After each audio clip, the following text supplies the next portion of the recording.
Welcome on into the Thursday edition here of Sports Memo Today. I'm your host, Dan Alexander, and we're here for some actionable information in 30 minutes or less, as we are every Tuesday and Thursday here on Sports Memo Today. Even though our Eagles lost, Matt Josephs is kind enough to come and give you 2 free plays. Here, we're going to talk a little college basketball team totals with Matt Josephs, aka Mid-Major Matt, on Twitter that we're going to start here at the top of the show. Also have a great promo code. Stay tuned for that, or also direct your eyes down to the ticker at the bottom so you can know how you can save a nice chunk of change on some college basketball access for my man Matt Josephs.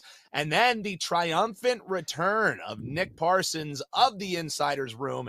He's back here on Sports Memo Today talking a little NBA and NHL action. So yes, as football season is over for you NFL fans, we have plenty of action on the hardwood and the ice to keep you entertained, even with NBA, the All-Star weekend coming up here. And also, football fans, don't fret.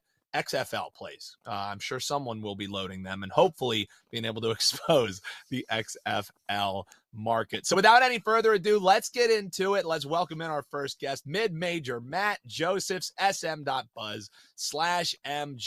And Matt, post-mortem on the Eagles. This is the last time we'll get to talk about it. I still blame the sod on the field. That's where the pass rush got negated, and that's why we lost the game. That's my story. I'm sticking to it, because Bradbury took it away from me to say that it was a blown holding call by admitting that he was holding. So I'm sticking to the sod. What say you, Matt? I'm blaming the refs, the sod, Jalen Hurts' freak fumble. I'm blaming everybody. Jonathan Gannon, everybody deserves a little bit of the blame for this one. Anybody can get it. Well, hey, enjoy, Arizona Cardinals fans, because Jonathan Gannon is about to adjust you to death the next few years. I'm sure him and his relationship with Kyler Murray should go swimmingly, Matt. So enjoy that. All right, we'll turn the page. We had fun. It was still a great season, and hopefully next year on Sports Memo Today, we'll be talking about the Birds as the season goes on as well. But it's time to talk some hardwood, and you have a nightcap here for us that we'll lead off with. It's the ranked St. Mary's side. They're visiting San Diego.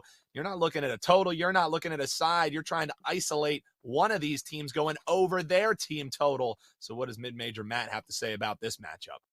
Yeah, it's normally I'd look at the over for the game in this situation, but with St. Mary's' defense, it's so good that I don't think San Diego will carry much of that total. So why not just take the St. Mary's offense on their team total over? And if you look at this one, it's 75.5. It's a reasonable number for the Gales, although their offense has been hot and cold and they play really slow. But when you look at San Diego's defense, they're allowing teams to shoot nearly 60% from 2, over 40% from 3 in WCC play. Every team except for BYU has gone over this number in San Diego so far this season. So, it's talking about being a wiser better. I think some people will look at this game and be like, hey, let's just take the over. Why not just take the team that's going to do most of the handiwork here? There is no real look ahead. They host BYU on Saturday, so I don't think that's much of a look ahead for St. Mary's here. That's their next opponent, but I just think their offense right now is clicking, and I think they take care of business and go over this team total against a team that's basically letting everybody score on them. Yeah, these are these smaller markets, as Matt's saying. Sure, maybe the old wise guy way of doing it. Oh, this game's going to fly over the total. Matt wants to isolate a little bit more. Take the over 75.5 points on the St. Mary team total. If you have any of these widely regulated books, that's a pretty easily widely available play to get down on. We'll swing it on over to Oral Roberts as they're hosting North Dakota, and if it ain't broke, don't fix it. Why don't we talk another team total here for the folks on play number 2 of the day?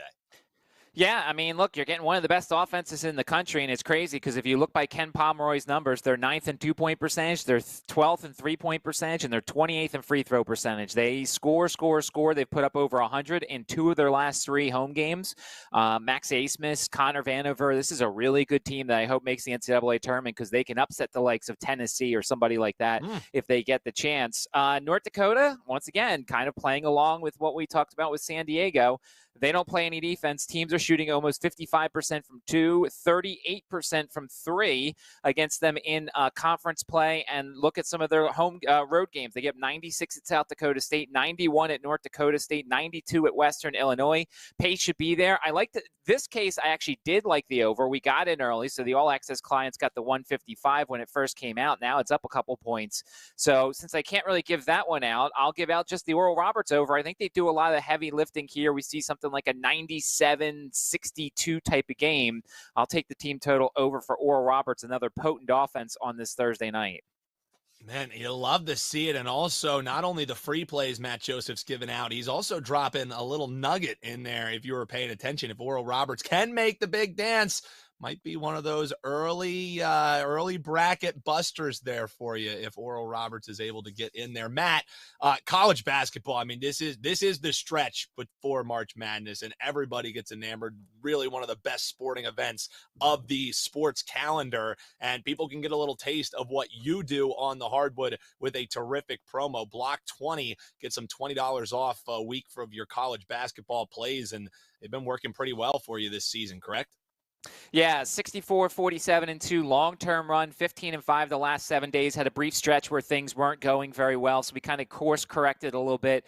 And as I said, if you get the All Access, you get the plays the moment they come out. Sometimes I put plays out the night before when I think that the line that I've got is a good one. Sometimes you'll get it the moment I see something. So it's definitely better to be All Access than to try and chase bad numbers here. And as you see, long-term success for me and some short-term success as well. So you can use Block 20 to get 7 days off the college basketball.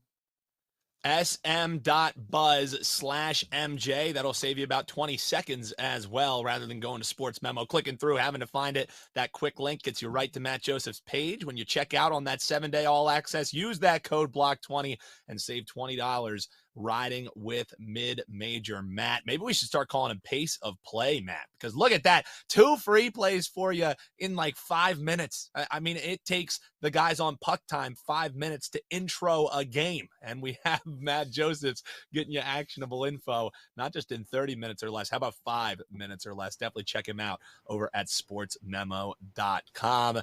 And I'm always excited when we get to take a trip to the Insider's Room. It's been a while since I got to talk to my friend Nick Parsons, and he is back, and you're coming back feeling good because, correct me if I'm wrong, Nick, back-to-back winning days, seeing the board well as you head on back here on Sports Memo today. How's it been?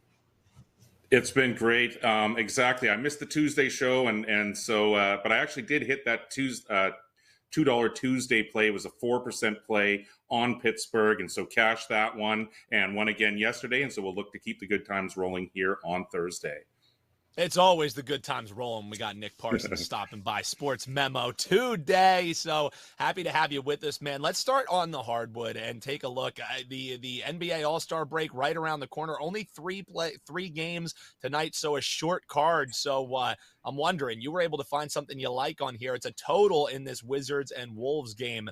We think there's going to be some defense played, or do we just think some guys are just like, forget it. I'm ready for this little vacation. How are we betting this one?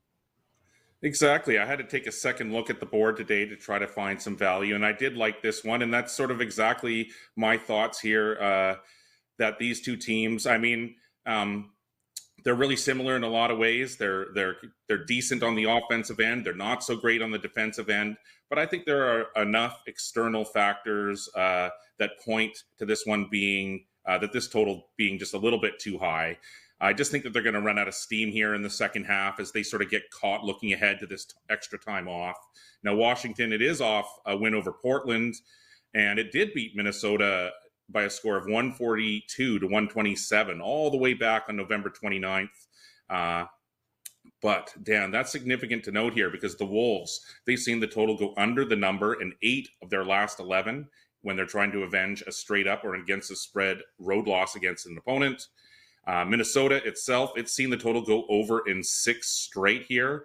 But that fact, it's only helped in adding a few points extra to this total tonight, in my opinion, than it normally would be. These teams are really evenly matched overall, basically. Washington, it's 27-30 overall. Minnesota is slightly better at 31-29. I think this is going to be a competitive game. But, Dan, I'm looking for this one to go under the number.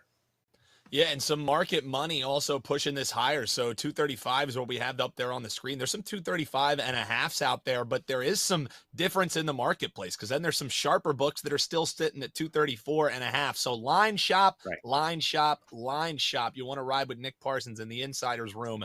Find that 235 and a half. Take the under. So from the hardwood, let's swing it on over to the ice. We got the Canadiens taking on the Hurricanes on the road here. And this is another kind of different line that you can find out there. And if you can shop, if you don't mind laying a little bit of juice, there's some major value that you're thinking as far as the puck line for one of these teams. Right. So how are you seeing this game tonight?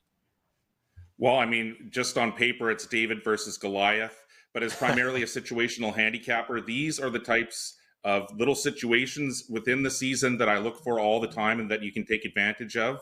As you mentioned, if you look hard in a few places, you can find Montreal on the puck line here at +2.5 and laying about -130. Or if you take the traditional line at +1.5, you're getting approximately +135 back here. But yeah, I think that the Canadiens, they offer really good value here on the puck line. One thing I always look at is the revenge angle. Sometimes that can be overrated. Sometimes teams and handicappers use that to their advantage. But this is the first meeting of the year between the teams, so we can throw that out the window. But the Canadiens, they're arguably playing their best hockey of the season right now. They've won 3 in a row. I mean, that's all been at home, but they've been really 3 quality wins. They beat the Islanders 4-3 in overtime, and then they avoided a letdown in the second game of a back-to-back. They beat Edmonton 6-2, and then most recently they hammered the Blackhawks 4-0. They're only 9-13-3-0 on the road. However, they're 14-11 on the road this year on the puck line. And while the Hurricanes are 17-6-1-1 at home, they're just 8-17 against the puck line at home. Now, Carolina, it's won 8 of its last 10. It's coming off a tight 3-2 win over the Capitals in the nation's capital. But I say the home side is going to get caught looking ahead here. Its next game is a nationally televised game. It's a rematch against Washington. It's the outdoor game. It's the NHL's 2023 Stadium Series game in Raleigh, North Carolina on Saturday night. So not only is this a letdown spot for Carolina, it's also a look-ahead spot. And when you add those two things up, that equals trap game. So if you're feeling adventurous, perhaps sprinkle a little on the money line as well. But yeah, my suggestion will be to take Montreal to keep it going on the puck line.